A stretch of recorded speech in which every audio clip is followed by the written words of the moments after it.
The biggest names in sports are all on IsraelSportsRadio.com. All right, on the line right now, good friend of the program and from Fox Sports, Ryan Fowler. Ryan, how you doing out there? I'm doing well. How are you? Doing great. It's great to have you back on the program. There is a lot of fantasy sports to talk about, both in football and baseball. It's funny because football is, for whatever reason, a 12-month-a-year sport, even though they don't play it for that long, but because it's so popular. Certainly, it's still in the news. So let's actually get to football first. In the second half of this interview, we'll talk baseball. I want to go to Joe Flacco because he comes off the Super Bowl win. He has a record for touchdowns in the playoffs, no interceptions, signs a huge contract. But that sends a lot of his teammates away. Guys like Anquan Boulder, now at San Francisco. Ray Lewis retired, not due to a contract. Ed Reed had to go to Houston. So will people think a little too high of Joe Flacco this year? And are we due for some type of slump, or will he not have such a good season as he did last year? Well, I've been really hard on Joe Flacco as a fantasy football quarterback for a few years now. I think it's one of those things where sometimes fantasy and real NFL football wins and losses, there's that blurred line because fantasy football has become so big. But with Flacco, I don't know if his stock's going to rise just because he went out and won a Super Bowl. He had a great run in the playoffs with the touchdowns to interception ratio. But again, the consistency in the regular season is what fantasy football players look for. And now he doesn't have Anquan Boldin. And I think, again, that was a nice security blanket for him during the postseason run. He's got Torrey Smith. He has Dennis Pitta, which are some nice targets. But I think for the Ravens offense to get, again, back into some type of flow, Ray Rice has to be a big part of it. And I don't know if that means passes out of the backfield that benefit both Ray Rice owners and Flacco owners. But I just don't see Torrey Smith and Dennis Pitta allowing Joe Flacco, anybody that takes a flyer on him, to go out there and put up 20 to 25 fantasy points out of the quarterback position, which is what you really need. I mean, you look at the top-tier quarterbacks in fantasy football, Rodgers, Breeze, Brady to a certain extent, and this year might be different depending on what he's got around him. But those guys are putting up 30-plus fantasy points each week, and then you have the mobile quarterbacks, Russell Wilson, Kaepernick, and RG3 at 100% going out there and putting 25-plus on. Joe Flacco isn't that type of quarterback, so I don't think his draft stock is going to increase because of it. Okay, now let's talk about Aaron Rodgers, because Aaron Rodgers, at the time, Joe Flacco signed the biggest contract in NFL history. Then Aaron Rodgers one-upped him, and there was actual talk early that the line has got to do a better job of giving him protection, that in the past 5 years, I believe Aaron Rodgers has been sacked the most in the NFL. It was actually discussed. And Aaron Rodgers took, he's the leader of the team, and he took some blame, saying he's got to get the ball out quicker. I tend to believe, though, the line will really step up this year, and I'm looking for a big season out of Aaron Rodgers. But would you not draft him perhaps first, second round with guys like Brady and other quarterbacks out there, or would you look for Rodgers to go in the first round of a lot of these drafts? I still think he's a first-round quarterback. We actually, it's perfect timing. We just conducted our first fantasy football mock draft yesterday. So this is a fresh topic that we've been kicking around. And the one thing that you're going to look at when you go into a fantasy football draft this year is there's not a lot of running backs. And if there are, in theory, but it's part of a committee. So you're splitting carries, you're splitting touches, and one running back. You have Adrian Peterson, you have Doug Martin, you have Marshawn Lynch that are carrying the rock 20-plus times a game, but there's a lot of teams that are splitting those touches between 2 or 3 running backs. So if you go after an Aaron Rodgers in the first round, you're going to learn really quick that your second running back off the board might not be a top-tier talent. I mean, the running back twos in fantasy football this year are going to be some weird names. I mean, Chris Ivory out of the Jets system this year is going to be an RB2. You're going to see Ben Jarvis Green-Ellis, who could be in a timeshare with the rookie Giovanni Bernard, in a timeshare. Of course, we know about the Carolina Panthers with Jonathan Stewart and D'Angelo Williams. That two-headed monster. So, again, if for those that want to draft Aaron Rodgers in the first round, and I still think he's a first-round quarterback, just be wary that, again, when you take a quarterback in the first round, your second running back is going to be a headache this year because there are so many running backs by committee around the league this year, and there's a lot of running backs that have that are going to be running back twos that have a history of injury and might not be reliable week to week. All right, now you mentioned Adrian Peterson. I want to talk about that because he had that great year, obviously, last year, winning the MVP, over 2,000 yards after the ACL tear. There's been some speculation if he used some type of steroids to come back because this has never been done in sports history. And I said, to people who ask that question. We will find out in the next couple of years if he took steroids or not, because if he's injury-plagued, if his numbers go down, then it's an indication something happened. If his numbers stay the same, then it was all clean. So with that being said, you talked about him, you talked about the second running backs and so on. What about Adrian Peterson's status? Where do you see him going in the previous mock drafts, and where do you think he'll end up? I think, again, I just don't see, even with the speculation of steroid use allowing him to come back, again, it was a freak in nature return. To shred your knee on Christmas Eve in 2011 and then come back 9 months later is ridiculous. So I think the speculation's just out there because we've never seen it before, and sports has kind of brainwashed us into believing that if somebody's doing something above the norm and out of the realm of possibility, even though medicine has advanced too, that steroids could play a role. Despite all that, he's going to be the top running back taken off the board. He's going to be the top player taken off the board. I think Arian Foster and his injury history has kind of knocked him down a few pedestals to 2 or 3. And then I think around 4 or 5 he's Aaron Rodgers. But, again, Marshawn Lynch is in that conversation of a top 5 pick. Doug Martin, because, again, Marshawn Lynch, he's not splitting carries with any other running back. He might be splitting touches with Russell Wilson, but again, he's going to get over 1,000 yards. And then Doug Martin, LeGarrette Blount was moved on to New England, so Doug Martin's going to be the future back that doesn't have to split touches. So because that's such a small fraternity of players that are the top running backs and not hurting in touches per game, I think ADP will be the top player off the board. All right, now you mentioned Russell Wilson. Let's talk about the rookie class from last year. Obviously, RG3, injury prone. Will people shy away? Russell Wilson, I think he's going to have a great season because last year he started the season late because he wasn't a starter right away. And I think if he played a full year, his numbers would have been even better. And, of course, you have Andrew Luck taking his team to the playoffs. So discuss their roles and where you see them going in these fantasy drafts. Yeah, again, I think we'll start with RG3, and again, there's a couple question marks. Obviously, coming back from a knee injury, when you are the quarterback is a big worry. He went off the board in the 3rd round yesterday in the mock draft, so I thought it was a little bit high. I think the 4th round is a little bit fair for RG3, but again, I don't think you're going to hear too much of scoffing or argument if RG3 goes off the board in the 3rd round. It is interesting though. For people that go out and draft RG3, I think they're going to be taking backup quarterbacks earlier than most teams that have somebody that they feel can play 16 games, again, those top-tier quarterbacks, because of the way that RG3 plays. You remember before the knee injury, he took a shot in the Atlanta Falcons game to the ribs, and it was almost like Michael Vick 2.0, where you have this mobile quarterback, and he's putting himself out there. So not only is the knee injury to return from, but all the type of shots that he takes if he is going to continue as this mobile quarterback in the Washington Redskins offense. So I think, again, if you draft him in the 3rd or 4th round, you're probably going to take a backup quarterback in the 7th or 8th round. But I still, again, I'm not completely against RG3. It's just you have to be careful with it.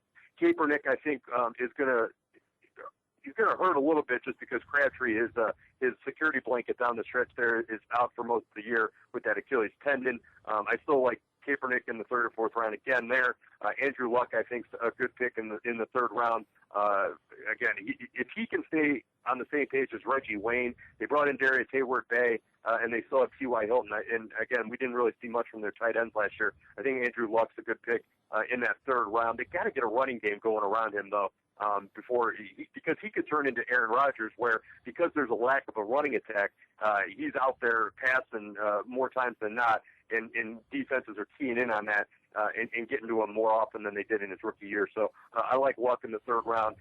Russell Wilson, again, I think he's a guy. He fell to the 5th round, which shocked me. Again, you're big on him. I'm big on him. They bring in Percy Harvin, so he has one more target to throw to. A very athletic wide receiver, slot receiver, and they can even line him up in the backfield for some option reads there, which makes Russell Wilson better. So I like Wilson in the 3rd round in that draft pick because, again, going back to where all these quarterbacks are falling in the mocks and where I like them, I think you got to take running back in those first 2 rounds, or you're going to be shut out with a really bad running back too.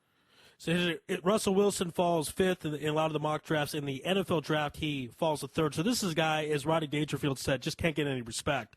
apparently. It's so true. Yeah, so maybe when he wins a couple of Super Bowls, then people will give him a pass. I don't know. I like this guy a lot, and I love his attitude. I think he's also a team player in addition to his tremendous skill. Let's talk about the man who was second place in the MVP voting, Peyton Manning. A lot of people were concerned last year after all those neck surgeries, sitting out for a year, had a great season, put up a ton of fantasy points. He is 1 year older, obviously. He's in the south side of 35, as they like to say. I still feel like we're getting a good season out of him. Where has he been showing up on these mock NFL drafts? Mock fantasy drafts. Well, I took him in a mock draft yesterday. I took him in the first round as the 8th pick overall. Some people in the chat room thought I reached. Wow. Again, I don't know how you can reach on a quarterback that had 37 touchdowns and 11 interceptions last year and threw for over 4,600 yards. I don't know how that's a reach. Right. But I think what they were getting at was what I've said a few times already, where it's a reach because Doug Martin was still on the board, because another running back was still on the board. I think, again, Peyton Manning is a second-round quarterback only because you need that running back in the first round. So as great as his numbers are, I think you'd be doing yourself a disservice if you took him in the first round. Again, there are caveats to that. If it's the 10th, 11th, or 12th pick, where it gets kind of dicey there towards the end of the first round, you might be able to go there and get a Manning and then on the bounce back end up with a Trent Richardson or an Alfred Morris or another running back and not completely get burned. But I think Manning's a great late first round, early second round quarterback heading into 2013. Now, a guy that we haven't talked about a lot, it's weird how this team, for some reason, goes under the radar, but let's talk about the Patriots. Let's talk about Tom Terrific. Last season, also an MVP candidate. They went to the AFC title game. Again, because they didn't win the Super Bowl, people don't look at that as a success with the Patriots. But nevertheless, great season.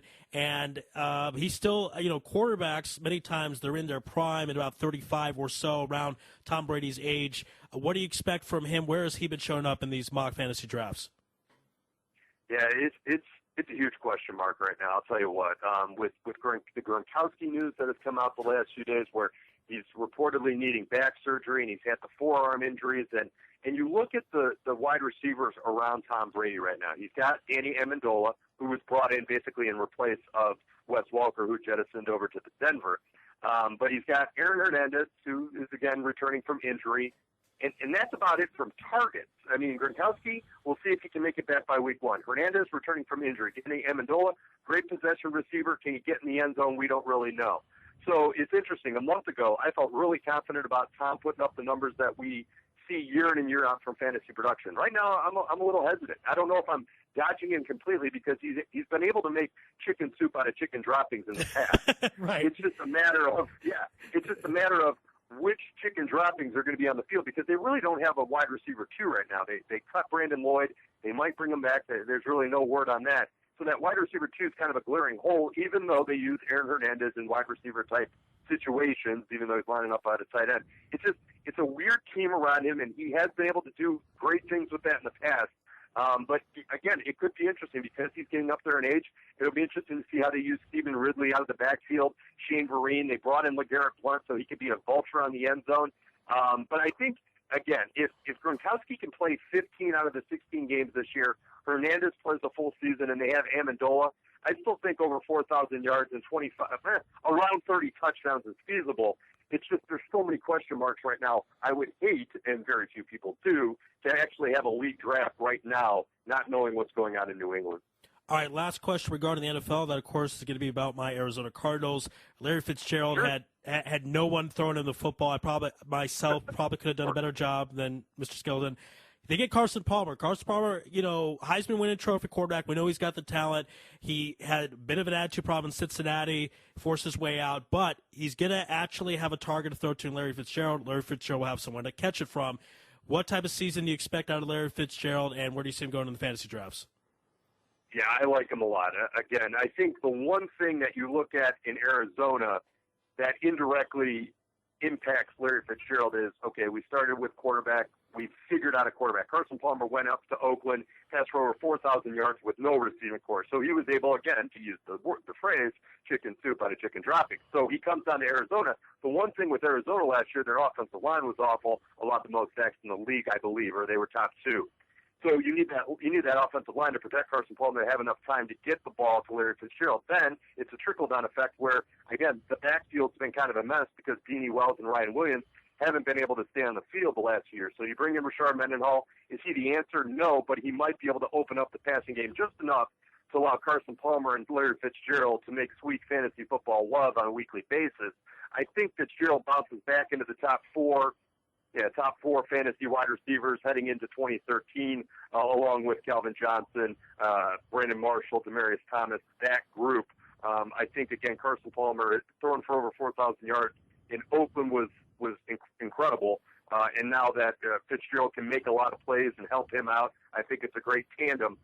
Andre Roberts, Michael Floyd, they're going to have to do their part on the other side. But I think it's definitely an improved season for Larry Fitzgerald, and he gets back over 1,000 yards and creeps close to 10 touchdowns on the season. The biggest names in sports are all on IsraelSportsRadio.com. All right, let's switch gears and go to Major League Baseball. Miguel Cabrera potentially could get his second Triple Crown in a row. Right now, Chris Davis has more home runs than Miguel Cabrera, but I would imagine at the beginning of the season, most people didn't predict he would do that. Where did he go in those drafts? And at this point, is it possible that people could trade for him, or is no one going to let him go because there's a good possibility that he could win another Triple Crown? Yeah, I mean, he was the top 2 pick in fantasy baseball draft this past March. Can you trade for him? It's interesting. In one of the leagues that I run with different fantasy writers from around the country, there was just a blockbuster trade where Miguel Cabrera was a piece of that. But the guy that got Miguel Cabrera drastically overpaid on the other side. So you're going to pay for Miguel Cabrera, and I don't know if a 3-for-1 deal benefits the side that's getting Miguel Cabrera. You're probably going to overpay if you go after Cabrera. I think the person that drafted him is going to hold on to him for dear life, and it's going to take a lot for him. There's always a price, and you can definitely get a lot of good value for him in a trade, but I think it would be kind of silly to go out and kind of just give him away for a dollar with what he's been able to do on a consistent basis the last few seasons. He's helping you out in every category with the exception of stolen bases. So I don't think there's a guy, maybe with the exception of Mike Trout, and he hasn't really stole that many bases this year compared. It's weird. Stolen bases in fantasy baseball are kind of one of those things that you can chase, and a lot of people aren't stealing bases this year like they used to. Ricky Henderson's not stealing 100 bases. So it's one of those things where with Cabrera, you sacrifice not having the stolen bases and just feel happy with all the roto categories that you are gobbling up. Now, I'm curious, last season, there was obviously debate of who was the MVP, Miguel Cabrera or Mike Trout. From a fantasy perspective at the end of the year, which guy was better to have on your roster? No, that's a good question. And again, a lot of people got into the advanced metrics, which I think is interesting because, again, we are going down that route where there's so much information that we feel that every argument needs to be settled by the advanced metrics instead of just a baseball conversation that we used to have back in the 80s, 90s, 70s, and before, or whatever, to sound like a radio station. But, I think it goes back to the 5x5 stats. Trout stole 49 bases, and his OBP, his on-base percentage, was .399. You weren't getting the stolen bases for Cabrera, so I think from a fantasy MVP standpoint, Mike Trout edged out Cabrera in that regard. It's interesting. I had on David Dobin months ago. He actually thought it was egregious that Mike Trout did not win the MVP, and I was kind of shocked that he said that. And I said, "Why are you saying that?" Miguel won the Triple Crown. He's like, well, there are other stats. Those are not the 3 most important stats anymore. Runs are more important than RBI, in my opinion, and on-base percentage is better than average, and so on and so on. So it is interesting that fantasy-wise, Mike Trout could be better. However, this season, Mike Trout, you could say, is having a bit of a sophomore slump. He's under 300 by 2 points, only 10 home runs. Do you think pitchers are adjusting to him, or do you expect him to have a big second half of the season and a big June? Yeah, again, sometimes when you look at the stats as a whole, you get one picture. But the thing is with baseball, we call them split stats. The splits are they speak volume. So you look at Mike Trout's April, 111 at-bats, 15 runs, 2 home runs, 16 RBIs, 4 stolen bases. He had 261 in April last month. May, we're tying a bow on May right now. This month, he's hitting .337 with a .412 on-base percentage with 8 home runs, 8 stolen bases, 21 RBIs, and 27 runs. The Angels' offense as a whole starting to click a little bit, so that's why the run production has moved up. but he hit for the cycle last week. I think the people that thought it's a slump were impressed, or if people predicted a slump, they looked at April and were like, hey, we were right. But again, this season, fantasy baseball is such a marathon. Day in and day out, you're looking at your lineup. Mike Trout is not coming out of it. He's not going to have a sophomore slump. He's starting to turn it around right now. The Angels' offense as a whole is starting to turn it around. I feel pretty comfortable with Mike Trout. I'm assuming was a top 4 pick in people's drafts. He's not going anywhere. All right, let's talk about his teammate Josh Hamilton, and I'm ashamed to say this, but I actually picked him to win the MVP because I thought in that lineup of Mike Trout and Albert Pujols, I thought they might, Mike Trout would get on base. That would be RBI potential for Josh Hamilton. I thought it was logical. This is a disaster, just an absolute disaster. 219, 8 home runs, 18 RBI. Where did he go in the fantasy drafts? And if if my listeners are listening and they think I got to get rid of him, do you advise to trade him or to hold on to him that somehow he can pop out of this and have somewhat of a respectable season? Yeah, I think back in March when the drafts were taking place, Hamilton shook out around the 3rd round. Might have went in the 2nd round in some drafts, but I think a lot of people that stayed away from Josh Hamilton knew the off-the-field distractions and some of the baggage that he comes with. Right. Again, hitting in Texas for half the season is a lot different than hitting in Anaheim for half the season. There's different weather factors and conditions that allow for the ball to jump off the bat a little bit more, and people have kind of waxed poetic about that in the past. I don't think it was a horrible pick to go 3rd or 4th round with him in drafts, thinking that he was going to be producing at a much higher level than what he is right now. He did an interview recently, and he told the reporter, and again, you never know what a player is going to tell a reporter in these interviews. You can go to the advanced metrics and say, he's not having a good season, and come away with the same thing that he told the reporter, where he goes, I'm just not right upstairs. So again, it's this mental block, maybe some anxiety. He says he has trouble seeing in daylight, where the sensitivity to his eyes makes it hard to hit. There's a lot of, I don't want to say excuses, but factors that kind of fall into why his numbers are so bad. I think, again, adjusting to a new team. Albert Pujols had a slow start with the Angels last year, too. Maybe not this slow. But again, if you're going to trade him, you're going to get 50 cents on the dollar, and you would have to trade for somebody that had a high ceiling. I think people that are looking to move Hamilton right now, I just don't know if now's the time to do it. I think you're going to be selling yourself way too short. Does that mean you have to start him on a daily basis just because you drafted him 3rd? No. I mean, if Giancarlo Stanton went in the 1st round, he's been on DL half the season, and he's on your bench indirectly. So I think you could just look at Hamilton. Maybe he's hurt. Maybe he's broke. Leave him on your bench. Stream somebody else in there and kind of bite the bullet on it and wait to see if this shakes out. But to trade him right now would be it'd be really tough to do unless you're content with 50 cents on the dollar in value. All right, let's go to Matt Kemp. Again, ashamed to say this, but he was my MVP pick of the NL, so I really struggle with the MVP picks this season. Something's off. This is also a bad year for Matt Kemp, not as bad as Josh Hamilton. Average-wise, 251, only 2 home runs, 17 RBI. What is the reason for Matt Kemp's struggles? And do you say the same advice? Hold on to him because you might get 50 cents on a dollar. What's your assessment of Matt Kemp? It's funny. We had a conversation in the office the other day, and we're like, okay, so right now you look at Matt Kemp, you look at Josh Hamilton. If you were to do a trade between the two parties, because again, both are struggling. Maybe Kemp's having a little bit better of a season. Matt Kemp only has 2 home runs. This is Matt Kemp, 2 home runs. Who would you want? Hamilton's got 8 home runs. He's got a lower batting average. And everybody unanimously decided that Matt Kemp would be the side that you'd want to come out on with a Josh Hamilton type trade. So I think a lot of people are going out there right now because it is the end of May. They're trying to snipe off Matt Kemp as a buy low candidate. But don't sell yourself short. If you want to get rid of the headache, if it's been too much of a frustration dealing with Matt Kemp in your starting lineup, you can trade him, but do not trade for any less than 90 cents on the dollar. I think, again, he's a great buy low candidate. A lot of owners that are high up in the standings, and Matt Kemp might be on a team that's a cellar dweller, people are going to try and snipe him off. I think you look at him as a guy that's still worth the dollar on the dollar, but if you want to move him because it's a little frustrating, you get somebody of decent return in an exchange. But I'm not selling completely on Matt Kemp right now. All right, let's go back to the American League and talk about Robinson Cano because a bit of an MVP candidate with the Yankees with all their struggles. He is top 5 with home runs, average not quite as high as other MVP candidates, but the home runs are there. Do you imagine that when the other Yankees come back, Derek Jeter, et cetera, does his numbers go up because perhaps they have to pitch a little more carefully to him and that they can't just walk him, so they might give him better pitches, or will his numbers maybe go down because he doesn't have to carry the team the way he does right now? Yeah, I think sometimes Cano goes through a little bit of a slump. Again, in fantasy baseball terms, there's Robinson, Cano at second base, and then there's everybody else. The talent pool at fantasy second base is so shallow that I guess you can have Pedroia in the conversation this year, but you look at second basemen around the league, a bunch of them are on the DL, and nobody provides power like Cano.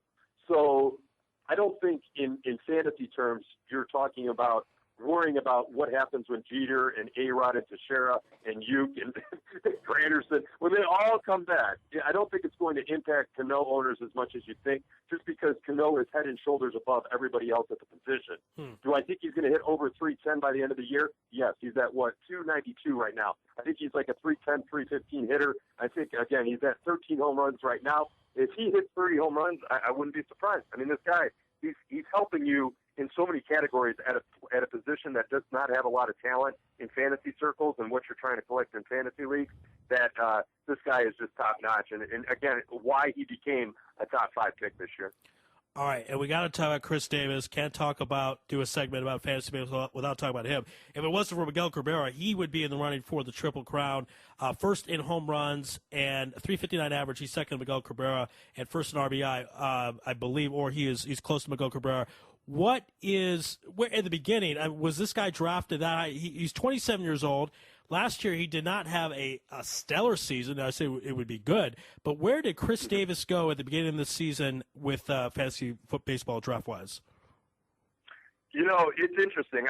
A lot of fantasy writers wrote about him during the preseason in February, March, and it was kind of funny because if you look at his entire season as a whole last year, it was a good season, wasn't a great season. But his August and September kind of indicated that this might be coming, despite all that, and despite all the advice that, again, this was the guy that people plucked off the waiver wire and just plugged him in, and then maybe they dropped him, came back at him, and it was a back-and-forth thing where he was shuffled around a bunch of different teams.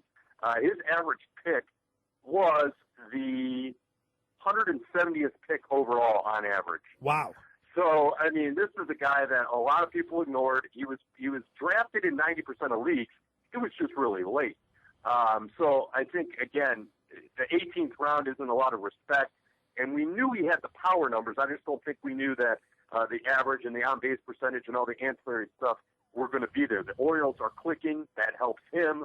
And, again, this is a guy that it's interesting. You look at Travis Hafner's career now with the Yankees. It's very similar to Chris Davis. He started off with the Rangers like Travis Hafner did. A lot of power numbers. It just didn't click with the batting average, and there was a lot of back and forth. So Texas kind of parted ways with him, and now he's getting a shot regular time, and this is the potential that Texas saw in him back in the early 2000s, and now it's coming to fruition with Baltimore. So it's kind of cool to see how the power numbers were there early in Texas. The average wasn't there. It wasn't up to snuff. Some injuries in there, and now he's banging it out on a daily basis. So kind of a cool thing to see that an 18th rounder in fantasy circles that had a great end of the 2012 season is able to continue it here in 2013. Quick correction on my part. Chris Davis second in RBI to Miguel Cabrera. Chris Davis with 50, Miguel Cabrera with 59, but still an excellent season up to this point. Last question for you. I want to talk about Justin Upton because I'm very familiar as an IMAX fan with his work. For many years, he was our best player. Sad to see him go to the Braves, but kind of happy for him because I had a feeling he would somewhat take off. A lot of people think the Braves are going to go to the World Series. Justin Upton, part of that. Only 261 average, but he does have 14 home runs. That leads the National League at this point. Where was Justin Upton at the beginning of the draft board, and any chance that you could trade for him and catch on the bandwagon, or, again, will you not get good value if you do that? Yeah, he was taken in the third round this past March in fantasy drafts on average. So, I mean, it was one of those things where people knew the power and what he was able to do with the Diamondbacks. I think a lot of people were kind of wondering if there was I don't know if there was a Kirk Gibson versus Justin Upton that didn't get along, because it was interesting that they kind of just gave him away. I mean, right. There's obviously value that they got in the trade and all that good stuff, but it was they got him for very little. And you look at the production that he's been able to put out, especially in comparison to his brother, who's a completely other story. I think he's available in trade. I think the one thing you look at is because he plays the outfield and there's a lot of fantasy depth in the outfield. outfielder's easier to trade because there's other options that can be plugged in there. And he has struggled in May. He only has a 221 batting average in May, only 2 home runs this entire month after hitting 12 in April. So, again, he's kind of down right now, so maybe some anxious owners are willing to part ways with him. But I think he'd be a guy that I would buy. If somebody's trying to sell low on him, I would be buying low and definitely be happy to take him off somebody's hands. Because, again, this guy's probably going to end up with 35 home runs by season's end. Yeah, again, great point. It was weird to see him go. It seemed kind of easy. There wasn't a lot of complaining from Justin Upton saying, why am I traded? So perhaps there was some issues with manager Kirk Gibson. But I am happy for Justin Upton that he caught on with a good ride in Atlanta. Ryan, great stuff. That's the end of the segment. But thank you so much for being on Louis Live and Israel Sports Radio. We'll have to have you on throughout the baseball season and certainly when football comes around. No doubt about that. I appreciate it. You take care. All right. Be well, Ryan. All right, that was Ryan Fowler from Fox Sports here on Louis Live on Israel Sports Radio. We're going to take a commercial break and be back after this.